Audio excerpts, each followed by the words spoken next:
Thank you.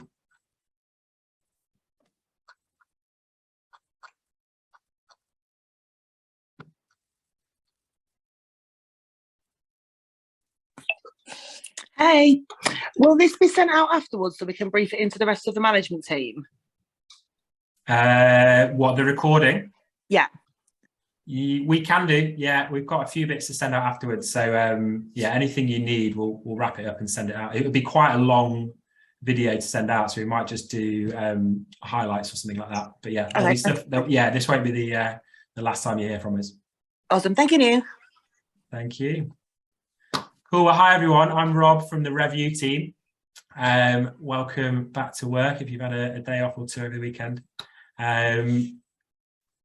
We've also got Ollie from the Review team on the call, hiding away somewhere, and then also hi Ollie, and then also Adam, who is the senior customer success manager from the Mapal group. He'll be taking us through the majority of the content today. Hi Adam, I can't see you on the screen, but I know you're there. Yeah, I'm here. Cool. Okay, well, plan for today, we've got an hour scheduled. We're hoping to wrap it up in much less time. The plan will be to go through all the content, update you on the new Mapal One app, which will be coming live today. And we'll be using that to access everything that we currently use Flow for. So the plan from the Mapal side is to send everyone an invitation out today. You'll sign up using the email that you currently use for Flow, download the app to your phone, and away we go. And you as trainers will get a bit of an insight into the background workings of it all, and that will help you brief it out to your teams. Any questions you've got, if I could ask you to post them in the chat. We've set aside 15 minutes at the end, so any questions that crop up as you're going through, post them in the chat, and then Ollie will pick them up at the end, and Adam and I will do our best to answer any queries or questions that you've got. That'll help things flow because Adam's got quite a lot to show us today, and normally we'd say hands up, ask some questions, but it'll get a bit tricky to keep things flowing, as it were. So yeah, questions in the chat, we'll pick them up later. And the overall message for today is really, let's get our teams downloading the app, because I'm aware that the majority of us are using Flow Module Manager as the first point of accessing all of our learning, whereas we want this to be, we want things to come through the app, and hopefully you'll see why at the end of today's call. So looking at the screen now, these are all the brand logins that you'll get. So Playhouse and Founders and Co, obviously Revolution to Cuba. You'll know from using this already that there's a lot of content on there. If you work in, if there is someone on the call from Playhouse and Founders and Co, there is nothing currently brand specific on there. Do not worry, we're on the case with that. So we've got a whole load of content coming your way as and when we need it, and we'll pick up directly with you to help build that content.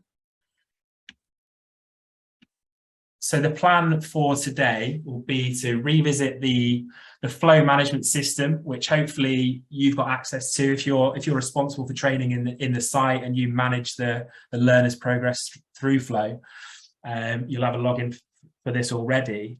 The types of things that I guess we use it for day to day or week in week would be assigning modules, reviewing the reporting, particularly around compliance tests, which I know are assigned when people join the business. We've also got library and news functions, which are used by the people team as well. So hopefully you've got access to those and use them on a regular basis. We'll also touch upon the new training modules that are coming your way. So myself, Zab and Ollie have been working away in the background to build some new modules for you. So we started on spec testing for food and drink across the brands. We're also starting the process of converting the bar career pathway onto these new types of modules. So rather than accessing the learning via PageTiger and then testing via Flow, we'll have both things in the same place with the same type of functionality. So as a learner, you've got the same look and feel, and most importantly, as a training manager and area manager and whatever, at every single level, you'll be able to pull the reporting and have a lot more buy-in to that. So as you can see from the spec test, these look great. We've not really effectively done spec testing online before. We've been really loyal to the paper versions, which definitely do work, but this is a much more sustainable option in a number of ways. And once we complete the pilot in a couple of weeks, we'll have these out to you across all brands. Rob, just to let you know, there's some people still waiting to get into the session. Cheers, Ron.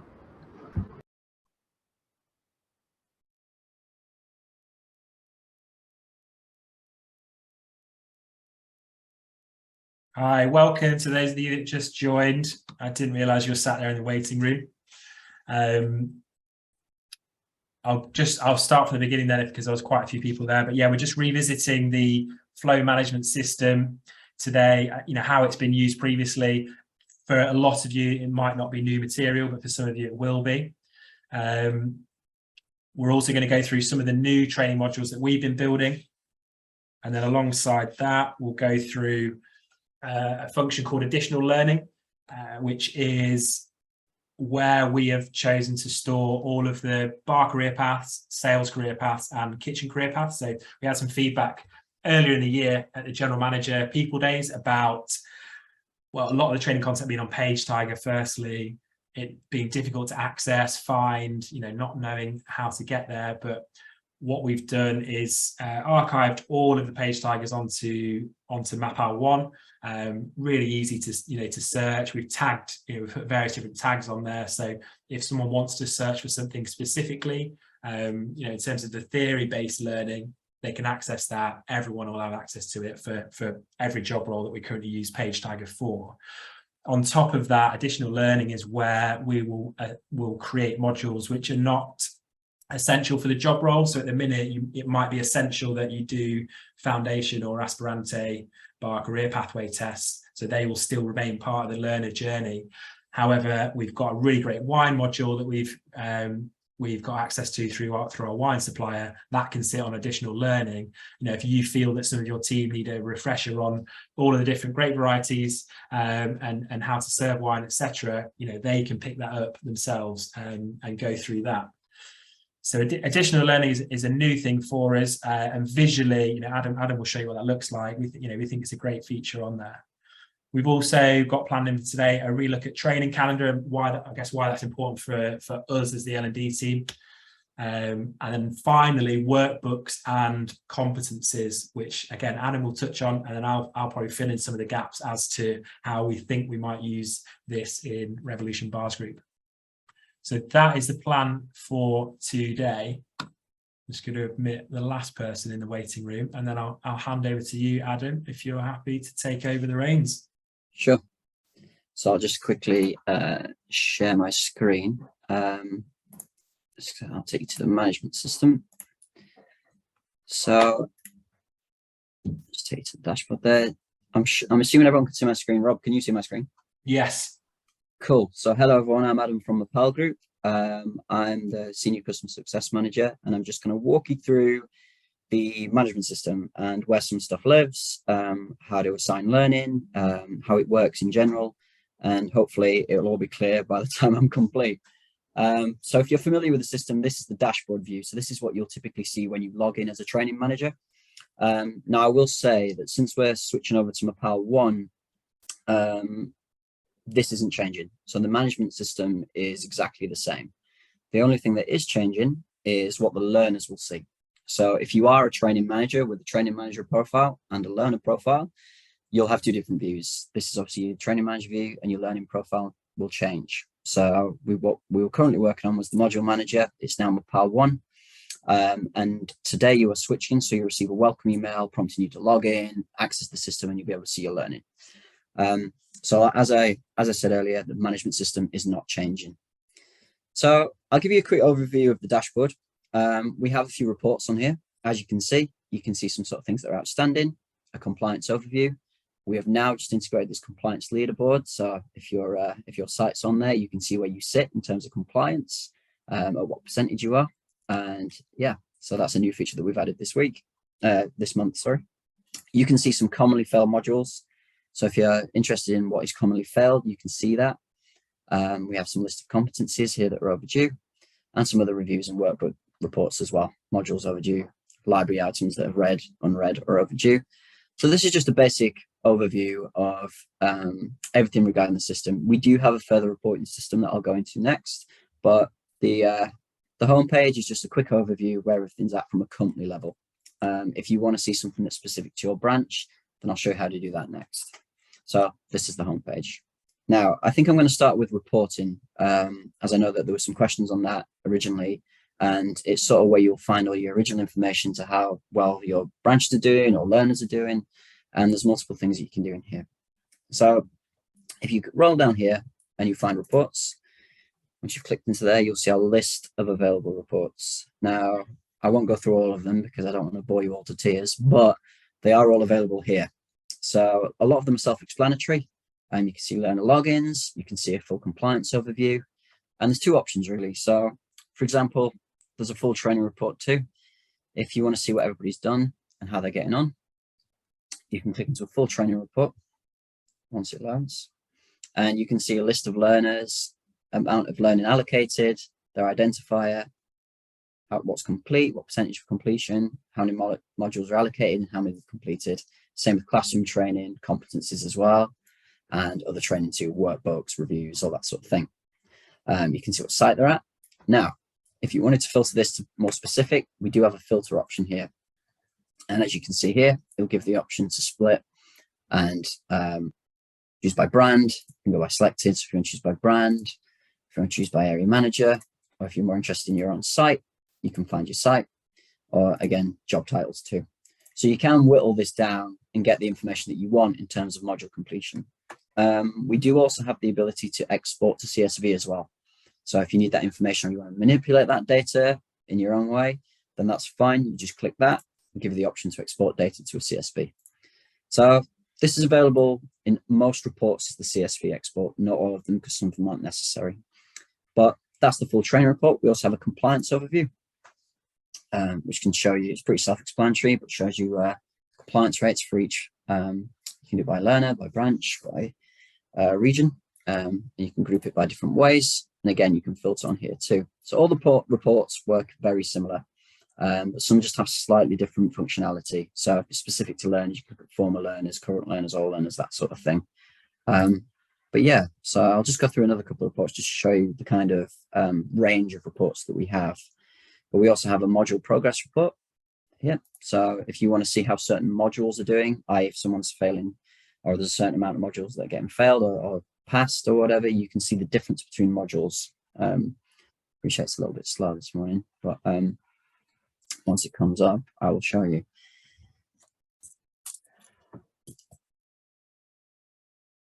But there we go. So because it's got a slightly different view, it takes a little bit longer, but you can view it by chart, you can view it by data. You can see the modules as you can see them listed there, see how many people have completed them. Disability awareness, you can see diversity, equity, inclusion. A lot of people completed food allergens, safety, all that sort of thing. So you can see that in a data view. So you can see that, you can see the chart view. If you like seeing it in a chart view, so you look at the more popular ones here, you can see that the amount of people that have completed it, what's due, what's in progress, who haven't started it yet. And you do have that ability to filter all those again as well. So that's the module progress report. Another report, which is quite interesting, sometimes can be a little competitive, breed a little competition in here, is the site scorecard report, which again is similar to the compliance leaderboard. But again, once it's loaded up, you can see which sites are completing certain modules, which are more compliant, that sort of thing. So you can see how you're doing. And again, this is exportable. But yeah, so you can see how many of your modules are out overdue. So you can prompt learners to say, come on, you know, we've got quite a lot overdue, for example, one here, or whatever. I don't know what that store that is, but, and then you can sort of find those learners and prompt those learners to complete. So the reporting section is really versatile. You can view it in a multitude of ways. You can view it in a more visual way. You can look at it per learner, per branch, per area, or you can export it to CSV if you prefer working in Excel, for example. But yeah, we have a multitude of reports here, and I encourage you to explore them, have a look and see which ones you like. We do have long-term absence and all that sort of thing. So there's a lot of things to go through here in reporting, but essentially what I'm saying is if there's anything that you feel needs reporting on, module completion rates, compliance overview, then we do have the ability here to report it. So that's reporting in a nutshell. I will say as well at the end of this demo, I will send across a load of PDF documents on each functionality, so you'll have them referenceable as well. So moving on then, I'm going to show you how to assign learning. Now, I know this, I appreciate this may be slightly technical, but I know you have a integration with the HR payroll system. I think it's S4 Labor. And what that will do is the job title will be pulled through to Flow. And under company, we have training structures. So all job titles currently have a training structure assigned. So when that learner gets pulled through on the feed run, they'll pick up this kitchen manager, for example, and then the kitchen manager pre-built training structure that has 4 modules, no classroom training, will then be assigned to that learner, and that learner will get the email prompting them to complete their training. And when they log into their learner view, they'll see all that available training on their platform. So initially, when people are updated on the platform, their training structures will already be in place. So typically, you won't really have to worry about assigning learning that often. However, if you do have a new module that comes on, or you think it may be useful to assign another team member or a learner something that you find interesting, there is a way to do that. So you would go to Learning and Development, you go to Assign Learning, and in this list here, we'll list all the available options that you have to assign to a learner. So you see that we're on modules here. To find a module, click this drop down here, and then you'll be able to see all available modules on the platform. It does slightly segregate them, so you can see the module builder ones. These are ones that you've built yourself. All these ones are ones that are provided by Flow. And I think there's another option down here, so there's some custom versions here too. So if you wanted to assign one of those or a few of those uniquely to a learner that doesn't already sit in their training structure, then you would simply just click those, add a start date, add a due date, and you can throw that in with other options as well. So there's any classroom training, any reviews, any workbooks, any competencies you want to add, it all works the same way. And then you would just choose your learners. Equally, you could do it by per learner. So if you wanted to just do it to one person, you could just simply search the learner's name. Or if you want to do it to job title, you can do that as well here. Similar to the reporting section, looks very similar. You can go, okay, well, we've got a new module. We want to sign it out to all the, I don't know what we got here, assistant kitchen managers. You could choose that. And then once you've done that, all those kitchen managers will populate here. I won't do it today because I'm on your platform. I won't send anything out, but then it would send all that new learning to that job title. So that's how you would assign learning if it doesn't already sit in the training structure. I think if you wanted to add something to the training structure, that would be something that I guess me and Rob would have to look at and sort of create new training structures. But for now, and for the most part, it's something you won't have to worry about. It will already be pre-populated, but if you do want to assign something to somebody, that is the process. So that's assigning learning, and that's training structures. So next up, I'll show you another area that Rob mentioned, which is the training calendar.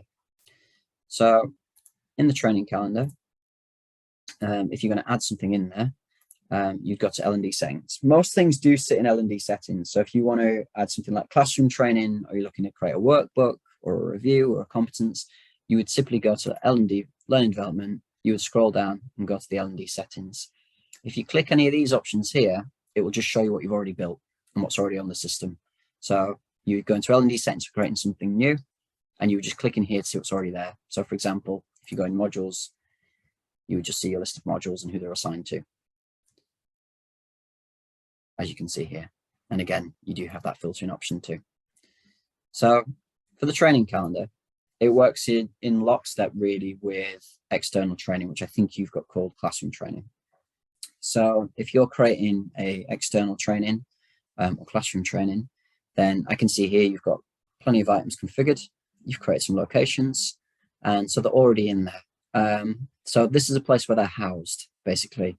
And if you go in here, you'll be able to see all the available classroom trainings available to be allocated. This doesn't mean it is allocated. This is just what's created and available to be allocated. So if you're going to show that out in the training calendar, you would simply go to L&D settings. I think I'll jump to another platform. If you just bear me 1 second, I'll do it on mine so I can show you how to do it without breaking anything on your platform. So yeah, you go to L&D settings, and you'll be able to see the external training here. So for example, if I wanted to issue Adam's test, Just bearing in mind, this is the list of all the available tests. I'd then go here into the training calendar. It would just show up like a typical calendar here. You can see it just shows dates. You can view it by week, by month, and you would simply click the plus button here. And what happens here is it lists you by drop down, all the available training that I just showed you in the L&D settings. So everything you've created will be populated here. So I can choose. You have the option to do one or two things. So you could create an online session. If it's online and just via Zoom, for example, like this call, you could just click that, click the Zoom link, and put that in there. And then when you click OK and you've assigned it, it will go out to all those learners and they'll say, here's the Zoom link, log on.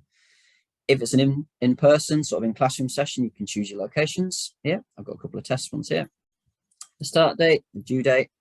You can do max attendees. So for example, if it is a classroom training session and it can only house 30 people, for example, you could put there 30.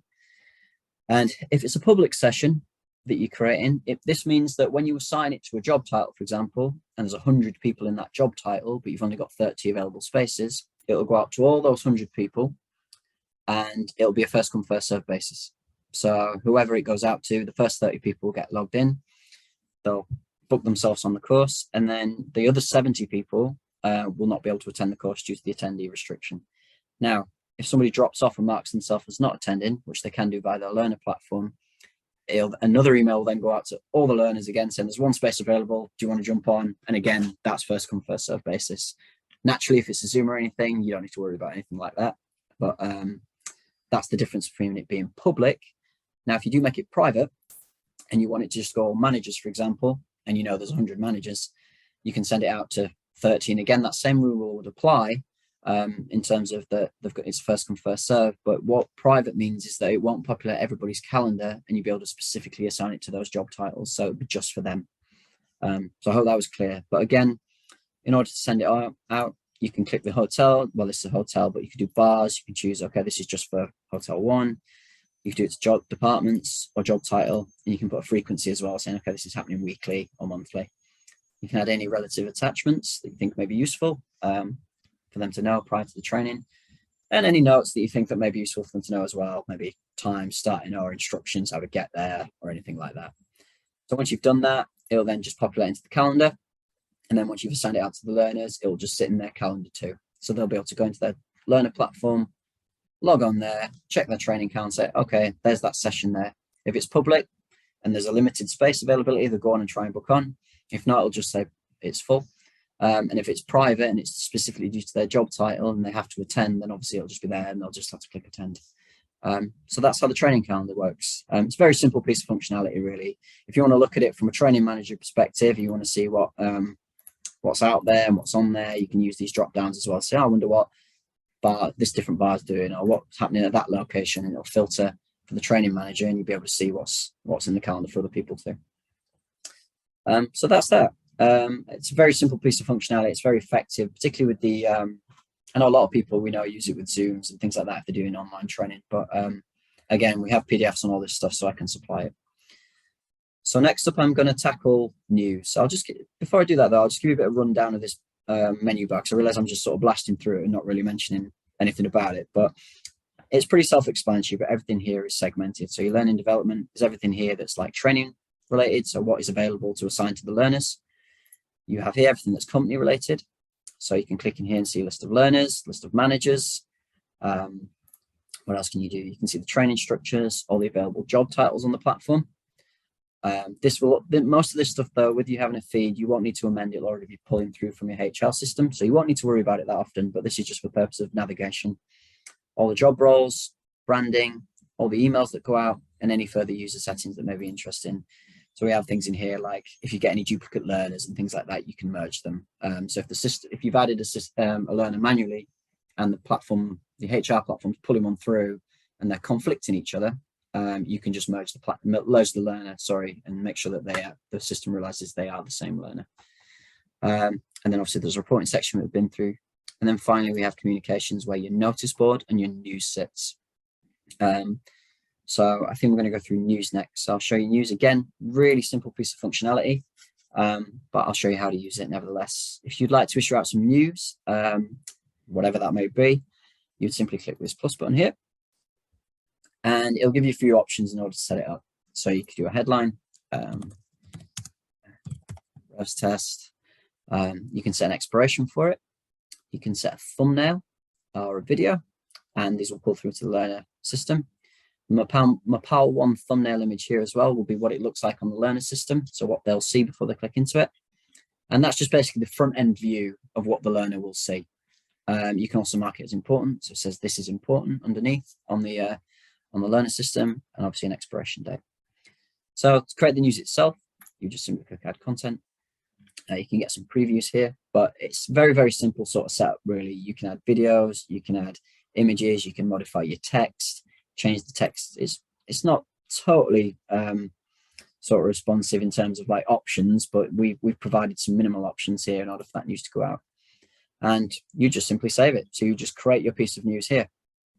Now, when looking at signing that out, you'd select the audience. Now you can assign news to sort of, it's really good this part because you can assign it to just certain branches, certain departments, certain job titles. So for some news relevant to just managers or to bar staff or whatever, you could create something just bespoke for them. And you can do it also for managers. So there's an option for managers and an option for other training managers too. So if you want to send out some news to fellow training managers, say this is a new process, or this is something that I found interesting, or whatever it may be that's relevant, you can choose that there and assign that news out. And again, you can filter further by choosing job title, departments, and everything like that as well. And then finally, you just preview and publish, and you'll get a preview for the management system, and you get a preview for the Mapal 1 when that's enabled on your platform. So that's news. It's again, it's dead simple. You can modify it as well. So once that news item goes out, and you think, oh God, I've spelt something wrong, or you've put a wrong image or something in, you can just go into here, find the news item that you've created, click edit. And once that opens up, you can make changes to this content and it won't be pushed out again. So if you've spelt something wrong, for example, you can just go back into the content and amend the spell error, and it'll go back out and it won't send them another notification. So it's not like every time you amend it, they'll get these, notifications each time. So it'll just amend the news content. So it's sort of proofed for and secured for any errors if you do make them. So yeah, that's news. I'll move on to, I'm sorry if I'm moving, am I going at a decent pace here, Rob? Am I going on? Yeah, that's a good pace. We said we'd do questions at the end, which I guess will explain the complete silence that you get from everyone, which is really difficult when you're talking a lot, isn't it? But yeah, it's fine. I think the pace is good, but if anyone thinks otherwise, then please say in the chat. Yeah, I will say, like I said before, I do have a lot of documents that I'll send as follow-up, so they'll be referenceable. You can go on, and we do have some webinars as well on different functionality, but I appreciate sometimes when it's your second nature, you go a little bit quicker. But sorry, what you going to say? I think just to chip in on the news part, we currently use this a lot in the people team, for example, advertising job roles. But because there are, there's kind of multiple communication platforms which hit different job levels in the company, we probably don't use this across the board as a comms platform. But if if a news article goes out or is published and that might contain a link or a file or whatever, whatever content it might be, I'm guessing if someone's got the Mapal 1 app on their phone, that would notify them. So if it was an important notification to receive, they're getting told about it straight away, rather than it just dropping in onto another platform that they might not have access to. That's right. And I think typically as well, the first time it's issued, so once you publish a news item, they will get a notification via email too, saying a new news item has been published. Like any app with the Mapal 1 app, you do have the option to turn notifications on and off. I think it asks you the minute you download it, like anything else. And again, that's up to your discretion if you want the notifications. But you're right, every time something new goes out, there will be a notification on the app. I think one of the other things I'll go through is additional learning. So I'm just going to keep minimizing my screen to show how this looks, but I'll just switch to another platform here to show you an example of how additional learning sort of comes through onto the learner platform. So just to be clear, what I'm showing you here is the new Mapal 1 system for the learners. This is not the management system, but this is what the learners will see when they finally receive their welcome email today, enter a password, log in, and then all their relevant training will come here. So additional learning is now called Explore Learning, but it falls through basically on the system here, and people use it for a multitude of ways, but this is where it sits, and I'll show you how to create this from the management system if you do have account manager access. Now I will say that additional learning, if you cannot find it on your management system, which is here, it will be because you have training manager access. Only certain people have access to additional learning, but nevertheless, I'll show you how it looks, how it works, and how it works with the learners. So going back to my test platform, to assign additional learning, I just need to refresh this. Yeah, so you would simply go to L&D settings, and additional learning can be a multitude of things, but when you look to create a piece, and it could be anything that you want to create, you would simply click the plus button here, and it gives you 3 options. You can send a module that already exists on your platform, which is the first example. And I will say as well, additional learning is not obligatory. It's just stuff that's there, available. People can log on and have a look and see what's available for them, see if it's relevant to them, and do these at their own leisure. They're not part of the training structure. They're not part of compliance. They're just training that maybe your training manager or account manager feel like is necessary for you to maybe see, or at least it's there for you, the option to complete if you feel like it's necessary. You can link a resource. So you could link anything like a video or an article or an external web link or anything like that. And you can also upload a resource. So it says PDF and image there, but you can also upload a video, an MP4. I think it's got a max of 100 megabytes. I think it's available to upload. And again, you can literally, it's pretty much free for all is additional learning. It's what's relevant to the company. But when you add it here, simply have a title. If it's a module, you can choose one. If it's not, you don't have to. You can create some tags here now as well. So to make it easier for the learner, we now have this tag system. So when it pulls through and they look at their Explore Learning, which is here, the learner now has the ability to filter. So if there's a lot of content out there and it's sort of, really coming through and there's a lot there for them to filter through, they can go, okay, well, I'm interested in, I don't know what we got here, knife skills, for example. And once you've created that tag on the management system, they then have the opportunity to filter and be like, okay, well, so here's all the information that's relevant to knife skills. It's not obligatory, but it's here that it's there, and I know I can complete it if I want. So yeah, so the tagging system is new. It's a cool little feature, and you would simply just create your tags here, and you can add anything you like. So I don't know, add the tag, I'll just add it in there. You can make additional available from a certain time as well. So if it's just time relevant, obviously that's self-explanatory. You can pick your time, pick when it's available, and you can select the brand that you want to assign it to, any jurisdictions. You can give some time to how long you think it's going to be take to complete, and you can upload a cover image which will pull through to the learner platform. So I'll just run through an example again of additional learning. So once you click in, you can see it's here. This is built within the system. This is one of our new ones that we've brought out this week. And there's a Vimeo in there where you can watch and complete the training. That's how additional learning works. It's pretty simple. It's versatile. You can use it for anything. And like I say, it is limited to certain access on the platform. So if you're a stereotypical training manager, you won't have the ability to upload it, but at least you've understood it today and seen it and how it looks on the learner platform too. So finally, I think I'm going to go through competencies, which is the sort of last thing on my list. I'll just chip in on the additional learning front. Yeah. I guess where you might use it as a site training manager is if you've got a new, someone joins a team in the kitchen, you can then go into additional learning and assign them the kitchen career pathway level 1, and they can get reading that. So that will then push through to them rather than letting them find their way through it and or trying to dig out a link to a URL link to send them. You can assign them the kitchen career pathway. Likewise, a new sales exec joins, there's 10 or so documents available for that, and then we've also got the whole bar career pathway 4 levels on there as well. So that would be a good way to get started with it, I would say. Yeah, it's quite funny because I think a lot of people use it differently as well, creatively. Sometimes people use it videos for sort of like sales updates and all that sort of thing. So it's sort of like, it doesn't typically fall into learning, but it's an optional part if you want to learn about how the company's doing or things like that. People use it for that. And I know there is the news function as well, but with it sometimes cropping up on the homepage and it being sort of additional and not necessary, then not entirely necessary, then people use it that way too.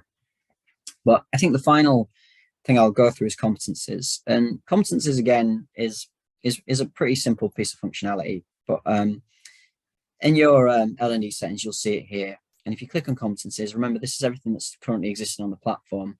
So every competency, sorry, that's been created, you'll see it's just listed here. And you can see that you can assign it to different learners, you can do it to different areas, job title again, like you can anything else. But to create that, you would go down here again into L&D settings. So this is where you go if you're creating anything new. And you click in here and you'll see competencies here. So there's two components to it. And the first is really the list, I would say, that is worth looking at. But if you're going to create a competency for coffee training, for example, you could do bar training, or you could do, I don't know, shutting up shop or whatever. This is where you would create the sort of how you would organize the information. So it's very simple. You can see here, we'll go, right, that's coffee training. And any competencies that you've created, you can then add to that list. So going back to that, you'll see this list here, which is different to this one. But you're going here to competencies, and you could create a competency. So you can say, I don't know, how to, for example. And from a visual perspective, you can create a thumbnail image that will pull through to Mapal 1, so it looks nice and pretty. You can add any files relevant, so that may be a PDF document showing them how to do it, or an MP4 video showing them how to do it, or a checklist, or an Excel spreadsheet checklist. Anything that you think will be relevant to them to receive prior to ensuring that showing you as a training manager that they are competent and able to do this. And you can also add a little description here as well. So, and you just simply click save, and it will just fall in here into competence. So if you're going to assign that to a list that I just showed you previously, you go into this competence list here, and let's say that fell under coffee training. I know it's not, doesn't quite, but you'll see that it'll come up here, and you can then assign that to that list, and you can save it. So that's it really. You create that competence, and if you want to send that out to a learner, again, you go to the assign learning that I showed you earlier, click competence, choose the coffee training list. If you just want to do one, do all of them, or you can do all of them, and you can send it out to the learner. So if you want to know if is a learner available to clean the coffee machine, we need to sign that off. Then you can create that, sign that, as I showed you earlier, assign it to a learner or a job title that then will be then available on their platform. Now, how that looks is like this. So that I'll just switch platforms actually. I appreciate I'm doing a bit of platform switching, but do my Blue Peter moment, and here's one that I did earlier. So a learner would find that here. So they would simply scroll down to the competencies on the menu bar, and they'll see this, how to clean a coffee machine. So that was the tile image that I mentioned. They'll click in and say, right, okay, if there's anything to download, that will pop up here. And they'll say, right, okay, they can either fill in that spreadsheet or fill in a, I don't know, paper document, or take a photograph, or even take a video of them cleaning the coffee machine, showing that they're competent. The learner is actually able to then upload that video, upload that information, and submit it back to the training manager for completion. So once they've done that, they say, okay, here's a video of me cleaning, I'm able to do this, here's proof, then go back to you as a training manager, and you'll sign that off and say, yeah, you are competent. And then the learner, they'll say that they've completed it on their training history, and also be reportable as well, so you can find it in the reports too. So that's how competencies work. Again, a lot of this stuff is relatively simple. A lot of it's just organizing it and making sure that you have the right steps in place. And if you've got any supporting material, adding that into the competence as well. But that's that in a nutshell. So I hope I covered everything that you wanted to cover today, Rob. I hope that was clear. But I'm open for questions, or if anybody needs me to go back through anything, I'm welcome to do that too. Yeah, that's pretty clear. And what we wanted to do today was to introduce functionality that we either partly use, or already use, I guess, or some of it we use a little bit already. Some of it's entirely new. And from the review side, as we're doing training in person, it might be in a new opening or a menu rollout, we're going to start to use some of these parts of the platform. And it would just be great if you as training managers can get familiar with it, and then encourage your teams to have the app, and everything starts working in harmony together. So yeah, that was great from my end. So yeah, what questions do you have at this point? We've had a couple in the chat that I know Ollie said he'd be able to pick up. Okay. Yeah, so the first one is about the spec testing actually, where how many times can someone sit a spec test? Is there do you have to wait a day, or can you just completely just go over the spec test again and again and again until you get it right? Yeah, it's a good question. We can do that I think the way we set up our spec test is that you can just redo it until you pass. I think that's right, isn't it, Adam? Yeah, I was going to say a lot of it is dependent on what you've created yourselves. So if you've limited it via Evolve or something like that, and you said people are going to take this 3 times, then it'll be what you set on your end. But as far as I'm aware, any modules or any tests that we've uploaded from us, or maybe that exist currently, Rob, you can confirm, you are able to just keep taking them. There's no time limits. There's not like, okay, you have to take this 24 hours, like if you forget your password or something. But yeah, as far as I'm aware, unless there's some bespoke module in your end that you've created that limits that, you can take it as many times as you can. But it also will list on some of the reporting how many times that's been failed. So if you have failed it 3 or 4 times, it will be pulled through on reporting. Yeah, and then we've got a second question saying, where do you find the compulsory training for new employees to complete before they can start on site?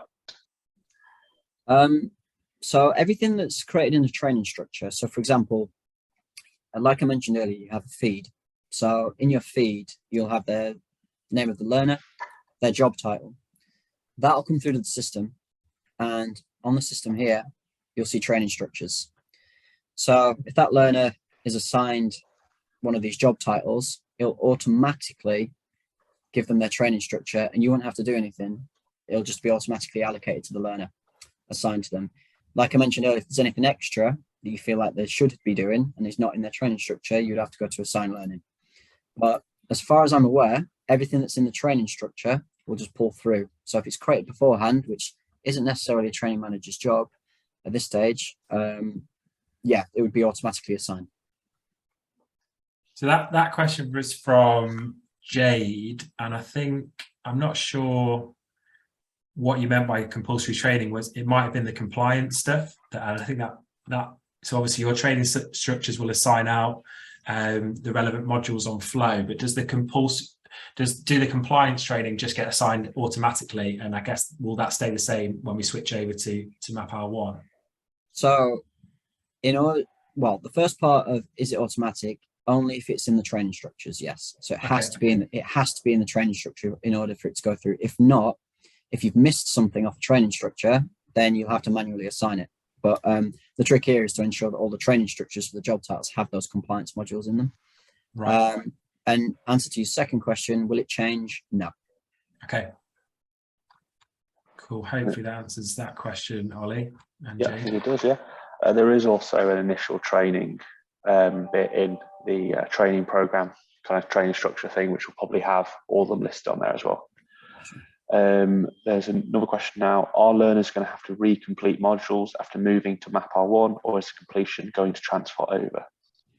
No, thank God. No, they don't have to do it again. Don't worry. No, all the training records and everything like that just pulls over. So if they've completed any learning, I'm pretty sure my screen's still sharing. So this is the kind of view that they'll see when they log in. So everything that's on here is split into 2 sections. So there's required by you, which is everything that's due with a due date. And there's recommended for you, which is everything without a due date. So if they log into their platform and they've got stuff outstanding, it'll still be here on the homepage. If there's nothing there and they've completed everything, say they've completed everything a month ago and they've got nothing outstanding, I think now, as part of our new product release, we've introduced like a little image that's like, well done, you've completed your training. It's like a medal. If it's not released yet, it's coming soon. If not, it'll just be blank. But to find all your completed training, it's in the menu here. So you can see this option here, completed training. So everything they've completed already will fall into here, and they can filter that as well by due date and everything like that. So the answer to that question is yes, everything that they've completed will pull through. Everything that's outstanding will still be on their homepage. So if the majority of learners have completed the learning, a lot of this will be empty when they first log in. And to add to that question then, if let's say I work in Sheffield, and we hire someone to come and work at Revolution Sheffield or Revolution Cuba Sheffield, and they worked at lounges previously. Lounges, obviously, like so many other operators, are using Flow and using Mapal. So if someone's already completed compliance over at a previous employer, can we transfer that across? And if so, how do we do it? Not currently. We're Okay. working on it. That's one of the updates to the system that we're currently working on. So we do have that request quite often. The process at the moment is that unfortunately they'll have to do it again.